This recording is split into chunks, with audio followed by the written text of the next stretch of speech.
बात कर लेते हैं हरियाणा राइड की। हरियाणा दिवस के अवसर पर एक भव्य कार्यक्रम का आयोजन किया गया। ये कार्यक्रम हरियाणा की समृद्ध संस्कृति, परंपरा और कला को प्रदर्शित करने के लिए आयोजित किया गया। राज्यपाल असीम कुमार घोष और मुख्यमंत्री नायाब सिंह सैनी ने इस 3 दिवसीय सांस्कृतिक उत्सव और प्रदर्शनी का उद्घाटन किया। दोनों नेताओं ने प्रदर्शनी का अवलोकन किया और वहां लगाए गए स्टॉल्स की सराहना की।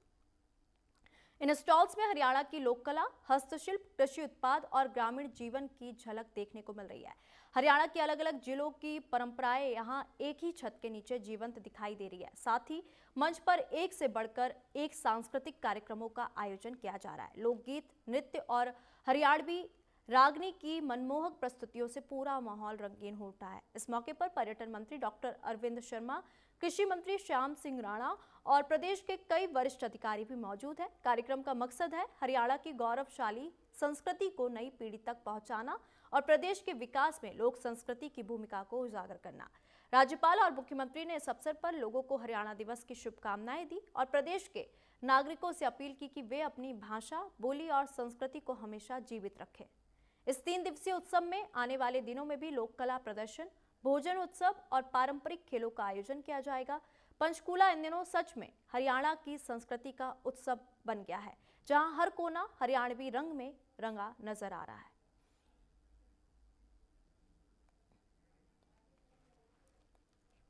खुशी हो रही है कि हरियाणा में महिलाओं के नेतृत्व वाले स्टार्टअप आज 50% हो गए हैं।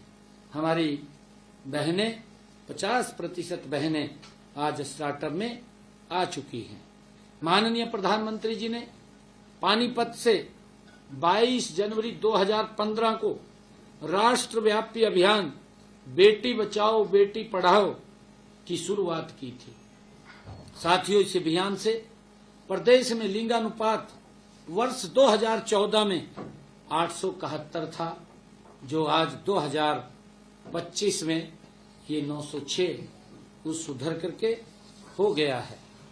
साथियों, हमने गांव के विकास में महिलाओं की भागीदारी भी सुनिश्चित करने के लिए उन्हें पंचायती राज संस्थाओं में 50% प्रतिनिधित्व दिया है।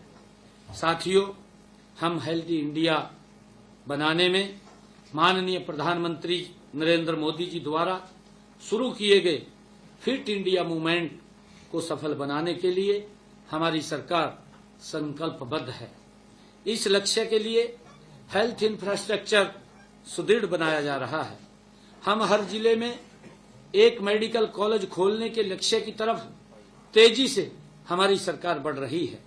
प्रदेश में मेडिकल कॉलेजों की संख्या जहां 6 थी, आज वो बढ़ करके 17 हो गई है।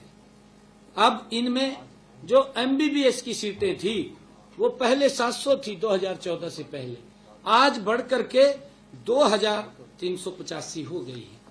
साथियों, इसी प्रकार हमने हरियाणा प्रदेश में जो किडनी से पीड़ित रोगी हैं उनको मुफ्त डायलिसिस की सेवाएं भी हमने सभी नागरिक अस्पतालों, मेडिकल कॉलेजों में ये 18 अक्टूबर से, जिस दिन हमने 17 को शपथ लिया था, पहली फाइल के ऊपर यही साइन किया था और हमने उस बात को पूरा किया। आज किडनी के पेशेंट का डायलिसिस आज फ्री में हो रहा है, कोई पैसा उसका नहीं लगता है।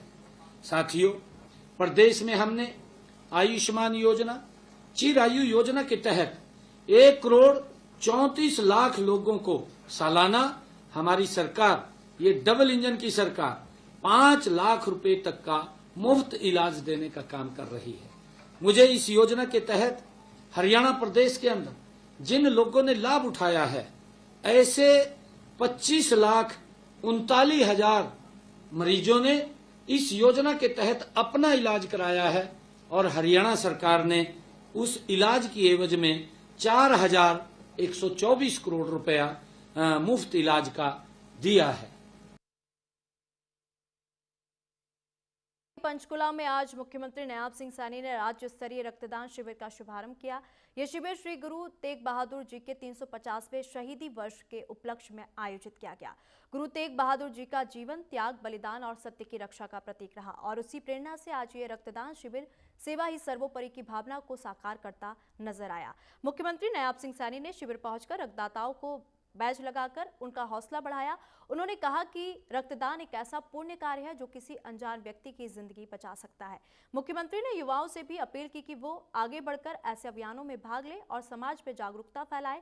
शिविर स्थल पर सुबह से ही लोगों की भीड़ उमड़ी थी। युवक, महिलाएं, बुजुर्ग, सरकारी कर्मचारी और समाजसेवी संगठनों के सदस्य सभी ने एक साथ रक्तदान कर ये दिखा दिया कि हरियाणा सेवा, समर्पण और मानवता में विश्वास रखने वाला प्रदेश है। आपको बता दें, कार्यक्रम स्थल पर स्वास्थ्य विभाग की टीमें लगातार काम कर रही है। रक्त जांच, चिकित्सा परामर्श और संग्रह की सभी व्यवस्थाएं पूरी सावधानी से की गई। मुख्यमंत्री ने स्वास्थ्य कर्मियों से बातचीत कर उनकी सराहना की और कहा कि इस तरह के आयोजन समाज को एकजुट करते हैं और इंसानियत को मजबूत बनाते हैं।